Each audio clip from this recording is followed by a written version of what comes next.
Good day. Could you please introduce yourself? Yes, ma'am. Hi, ma'am. I'm Angie S. Sandy.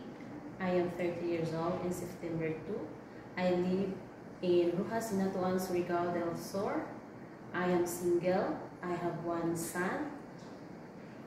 I am high school graduate. I have 6 siblings, 4 boys. Their ages are 35, 33, 31, 26, and 23. 2 girls, 36 and 22 years old. I love cook and clean and taking care of the children. Tell me about your working experience as a domestic helper. I work as domestic helper in Japan last 2018 to 2020. They have 6 members in the family, 2 adults, 40 and 50 years old, 2 kids, 5 and 10 years old, 2 teenagers, 12 and 14 years old. Okay, how many helpers in the house? Only me, mom.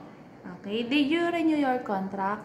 No, mom, because I want to expand my experience as a domestic helper in other country. What will you do in the house start from the morning? I wake up 5 o'clock in the morning, mom. Then I fix myself first, prepare food to the student, and wash all dishes. After all, I clean the house, washing clothes, and then on. Okay. Why do you want to work in Hong Kong? Because Hong Kong is known as one of the highest salary. Okay, how can you manage your homesick? Homesick is normal, mom. I can manage it due to advanced technology today. I talk and video call my family in the Philippines, especially my sons too. Okay. Tell me about your experience in taking care of newly born baby. As my experience, mom, and my child, it's not easy to take to care, especially toddler, because I'm a mom too. I don't know what they feel, but as a mom, I did all my best for my child, and my eyes is always watched him. What will you do if the baby has a fever? I check first. First, mom, I check her temperature using thermometer.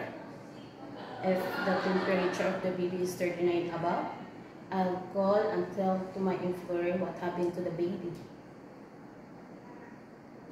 Do you have experience of taking care of elderly? Yes, mom. To take care of elderly, you need to respect them while you talk to them, and you need to have a long patience, because is that what I did for my grandmother. Okay, can you promise not to break your 2 years contract, and how could you manage it? Yes, mom, I can promise not to break my third contract, and I can manage it by showing positive attitude to my employer, and I finish whatever commitment signed with them. Okay, can you sing a song like nursery rhymes? Yes, mom. If you're happy and just see and clap your hands. Okay. Tell me about your cooking experience. I cook Filipino food, mom, like steamed fish, Okay.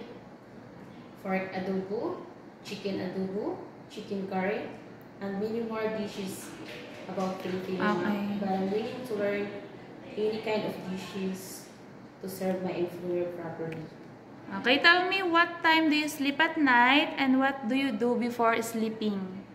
I sleep at night when all household duty, and I'll check first before I sleeping. The door and the windows are closed and it's off. Okay, give me any messages for your future employer.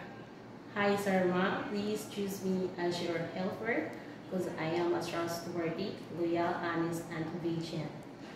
And promise not to break my employer's contract. Thank you and God bless. Okay, thank you. Thank you. God